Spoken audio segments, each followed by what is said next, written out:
বন্ধুসকল, আজি আমি আপোনালোকক লৈ যাম ইউৰোপৰ এখন অতি সুন্দৰ দেশ ইটালীলৈ।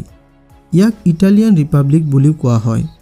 ইটালীয়ে 6খন দেশৰ সৈতে স্থলসীমা ভাগ কৰে: ফ্ৰান্স, অষ্ট্ৰিয়া, স্লোভেনিয়া, সান মেৰিনো আৰু ভেটিকান চিটি। আপোনালোকে জানেনে ইটালীক পৰ্বতৰ দেশ বুলিও কোৱা হয়, কাৰণ ইয়াত প্ৰায় 4240টা পৰ্বত আছে। এইখনে সেইখন দেশ যিয়ে বিশ্বক ৰেডিঅ', টেলিফোন, চশমা, বাতৰি কাকতৰ দৰে বহুতো আচৰিত উদ্ভাৱন দিছিল। কোৱা হয় যে ইয়াৰ মানুহৰ মৰম আৰু মৰমৰ ওপৰত অতিশয় বিশ্বাস আছে। এই কাৰণেই এই দেশত সমলিংগ লোককো বিবাহৰ অধিকাৰ দিয়া হৈছে। 2016 চনৰ 5 জুন তাৰিখৰ পৰা ইটালীত সমলিংগ বিবাহ বৈধ কৰা হৈছে। তেন্তে আহক ইটালীৰ বিষয়ে আৰু কিছুমান গুৰুত্বপূৰ্ণ তথ্যৰ বিষয়ে জানিবলৈ চেষ্টা কৰোঁ। ক্ষেত্ৰফলৰ পৰা চালে ইটালী ইউৰোপৰ 10ম বৃহত্তম দেশ আৰু বিশ্বৰ 73তম বৃহত্তম দেশ। ইয়াৰ মুঠ আয়তন 3,02,000 বৰ্গ কিলোমিটাৰ, যিটো ভাৰতৰ এখন ৰাজ্য মহাৰাষ্ট্ৰৰ সমান। ইয়াৰ জনসংখ্যা প্ৰায় 5,88 লাখ। দেশৰ 72% লোক চহৰ অঞ্চলত বাস কৰে, আনহাতে 28% লোক গ্ৰাম্য অঞ্চলত বাস কৰে। জনসংখ্যাৰ ঘনত্ব যদি চাবলৈ যাওঁ তেন্তে প্ৰতি বৰ্গ কিলোমিটাৰত 197 জন লোক পোৱা যায়। আমোদজনক কথাটো হ'ল লিংগ অনুপাতৰ ক্ষেত্ৰত ইটালীত মহিলাৰ সংখ্যা পুৰুষতকৈ বেছি। প্ৰতি 95 জন পুৰুষৰ বিপৰীতে 100 গৰাকী মহিলা পোৱা যায়। শিক্ষাৰ কথা ক'বলৈ গ'লে ইটালী ইউৰোপৰ অন্যতম শিক্ষিত দেশ, য'ত সাক্ষৰতাৰ হাৰ 99.3%। দেশখনৰ কলিং কোড হৈছে +39 আৰু ইয়াৰ মুদ্ৰা হৈছে ইউৰো। ইটালীৰ ৰাজধানী ৰোমক 7 পাহাৰৰ চহৰ আৰু অভ্যন্তৰীণ চহৰ বুলি কোৱা হয়।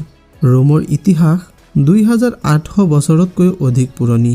ধৰ্ম আৰু সংস্কৃতিৰ কথা ক'বলৈ গ'লে খ্ৰীষ্টান ধৰ্ম ইটালীৰ সৰ্ববৃহৎ ধৰ্ম আৰু 80% জনসংখ্যাই ইয়াক অনুসৰণ কৰে।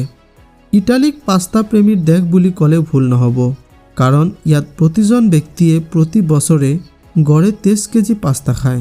ইয়াৰ লগতে ইয়াৰ মানুহেও যথেষ্ট পৰিমাণে মদ সেৱন কৰে। প্ৰতিজন ব্যক্তিৰ বাৰ্ষিক মদ পানৰ পৰিমাণ 45 লিটাৰ বুলি অনুমান কৰা হৈছে। ইটালীত প্ৰায় 1,500 হ্ৰদ, 1200 নদী আৰু 150টাতকৈ অধিক খাল আছে। ইটালীৰ প্ৰায় 34% অৰণ্যৰে আবৃত, আনহাতে 42%ত খেতি কৰা হয়। ৰোমৰ বিখ্যাত কলছিয়াম প্ৰাচীন ৰোমান সাম্ৰাজ্যৰ উজ্জ্বলতা আৰু শক্তিৰ প্ৰতীক আছিল।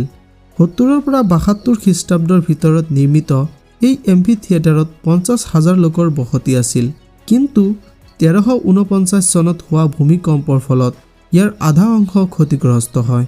ইটালীৰ মহিলাসকলেও নিজৰ সৌন্দৰ্য, বুদ্ধিমত্তা আৰু মুকলি মনৰ বাবে বিখ্যাত। ইয়াৰ ছোৱালীবোৰে অতি সহজে বন্ধুত্ব গঢ়ি তোলে আৰু তেওঁলোকৰ মিলা প্ৰীতিয়ে তেওঁলোকক অতি বিশেষ কৰি তোলে। বিশ্বৰ আটাইতকৈ সৰু দেশ ভেটিকান চিটি ইটালীৰ ৰোমত অৱস্থিত। ই এখন স্বতন্ত্ৰ ৰাষ্ট্ৰ। ইটালীত আন যিকোনো দেশতকৈ ইউনেস্কো বিশ্ব ঐতিহ্য ক্ষেত্ৰ বেছি। ইটালীয়ে 58টা ইউনেস্কোৰ বিশ্ব ঐতিহ্য ক্ষেত্ৰৰ গৌৰৱ কৰে, য'ত কলছিয়াম, ভেনিছ আৰু আমালফি উপকূলৰ দৰে আইকনিক লেণ্ডমাৰ্কসমূহো আছে। বিশ্বৰ আটাইতকৈ পুৰণি বিশ্ববিদ্যালয়খন ইটালীত অৱস্থিত। 1088 চনত প্ৰতিষ্ঠা হোৱা বলগনা বিশ্ববিদ্যালয়ক অবিৰতভাৱে চলি থকা আটাইতকৈ পুৰণি বিশ্ববিদ্যালয় হিচাপে গণ্য কৰা হয়।